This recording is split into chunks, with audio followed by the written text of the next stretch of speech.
তো যেদিন আমি এই রেসিপিটা তৈরি করি তো সেদিন বড় অন্য কিছু খেতেই চায় না, বলে আমাকে আর অন্য কিছু দিতে হবে না, মাছ মাংসও লাগবে না, শুধু এই যে পদটা তুমি তৈরি করেছো এটা দিয়েই আমাকে দাও, আমি এক থালা ভাত অনায়াসে খেয়ে দেবো। তো বরকে খুশি করার একদম নিনজা টেকনিক। তো এই রেসিপিটা একদম অল্প সময়ের মধ্যে হয়ে যায়। মনে করো 5 মিনিট রেডি করতে 5 মিনিট আমার সময় লাগে, আর কম উপকরণ দিয়ে এটা তৈরি করা হয়, খেতেও কিন্তু অসাধারণ লাগে।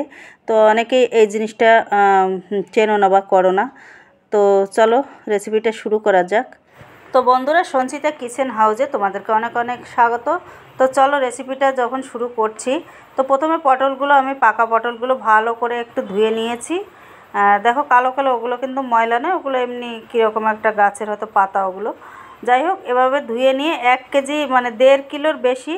তো আমি সমস্তটাই কিছুটা কুড়ে রেখেছি আগে, তারপরে আমি পরে তোমাদেরকে দেখাচ্ছি। এই দেখো এভাবে মাঝখানটা চিড়ে নিয়ে তারপরে ওর যে শ্বাস, কাঁচা যে পটলের যে শ্বাসটা থাকে সেটা কিন্তু পেকে গিয়ে এরকম একটা কীরকম একটা ফল এরকম খেতে লাগে দেখি অনেক সময় ভিডিওতে। তো সেই রকম ফলের মতো বীজ এবং এর যে ভিতরে যে শ্বাসটা ওরকম হয়ে গিয়েছে পাকা একদম। তারপর চামচ দিয়ে আস্তে আস্তে করে, ওটা কিন্তু তাড়াহুড়ো করলে তোমার ওই খোসাটা মানে ছিঁড়ে যাবে, তার জন্য আস্তে আস্তে করে ওই চামচ দিয়ে ওর ভিতরে শ্বাস এবং বীজটা বার করতে হবে। বীজটা কিন্তু আলাদা করা লাগে না। এবারে ওটা শুদ্ধই আমরা রেসিপিটা শুরু করব, বা ওটা দিয়েই আমি রেসিপিটা তৈরি করব। বীজটা আলাদা কেউ খায় না, ওর সাথেই থাকে। তো এবারে খোসাগুলো ভালো করে আস্তে আস্তে করে খোসার থেকে সমস্তগুলো আমি বার করে নেব। এরপরে আমি একটা কড়াই গরম বসিয়েছি ইন্ডাকশানে। তো এটা যখন গরম হবে তারপরে আমি এর মধ্যে দেব 1 টেবিল চামচ তেল। অবশ্যই এতে তেলও কম লাগে। পটল যেরকম ভাজা বা অন্য কিছু করতে গেলে যেমন তেলটা বেশি লাগে, এতে তেলটাও কিন্তু কম লাগে। তো 1 টেবিল চামচ আমি তেল দিয়ে দিয়েছি। যখন গরম হয়ে গেল, এবার ওর মধ্যে দেব কালো জিরে আর শুকনো লঙ্কা ফোড়ন দিতে হবে। মানে এটা ফ্লেভারের জন্যে শুকনো লঙ্কা তেলে দিলে তো এমনি ফ্লেভারটা ভালো হয়, খেতেও কিন্তু যে কোনো জিনিস খেতেও কিন্তু স্বাদ লাগে।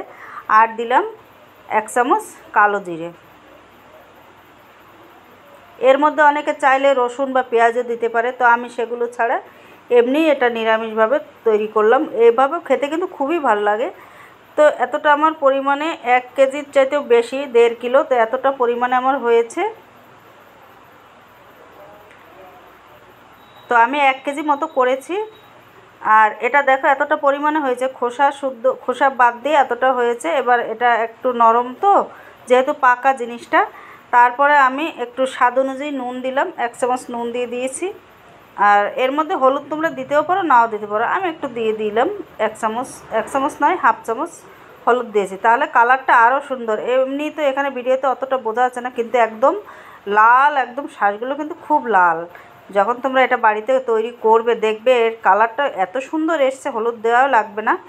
তো রান্না যেহেতু একটু হলুদ ব্যবহার করতে হয় জানতাম, তার জন্য একটু সামান্য হলুদ দেয়। এবারে আমি কয়েকটা কাঁচা লঙ্কা দিয়ে দেব।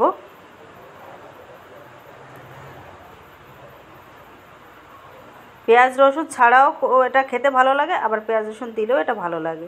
তো অপশনাল পেঁয়াজ রসুন। তো আমি আজকে নিরামিষটাই করছি।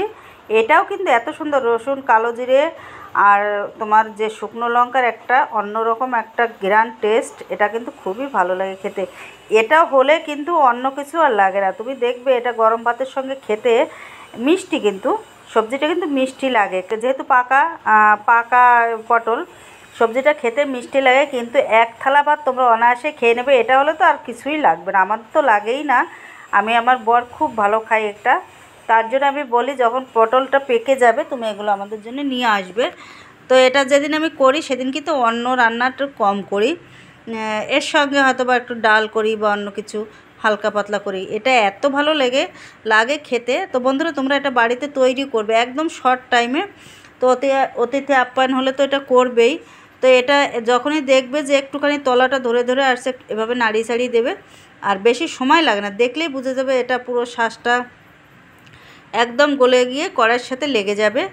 তো এটা তৈরি করবে আর আমাকে ভিডিওতে মানে দেখে করো বা এমনি আইডিয়া করে করো, তো আমাকে কমেন্টে লিখে জানিও যে কেমন হয়। তো আজকের মতো ভিডিওটি এখানেই শেষ করব।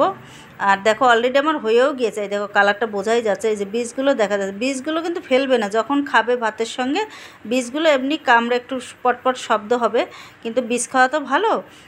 যে কোনো বীজ, কুমড়োর বীজ বলো, যে কোনো বীজ খাওয়া আমাদের শরীরের জন্য ভালো। তো তোমরা বীজটাও খেয়ে নেবে। তো নতুন বন্ধুদের কাছে অনুরোধ থাকবে আমার ভিডিওটি চ্যানেলটি সাবস্ক্রাইব করার জন্য। আর ভিডিওটি ভালো লাগলে অবশ্যই একটা লাইক দেবে, কমেন্ট করবে, শেয়ার করবে, আর বাড়িতে অবশ্যই তৈরি করবে আর আমাকে জানিও। এই দেখো কত সুন্দর হয়েছে। তো আজকের মতো ভিডিওটি এখানেই শেষ করব, আবার দেখাবে নতুন ভিডিওতে। ততক্ষণ পর্যন্ত তোমরা ভালো থাকবে আর আমাকে সাপোর্ট করে যাবে। অবশ্যই চ্যানেলটি সাবস্ক্রাইব করবে।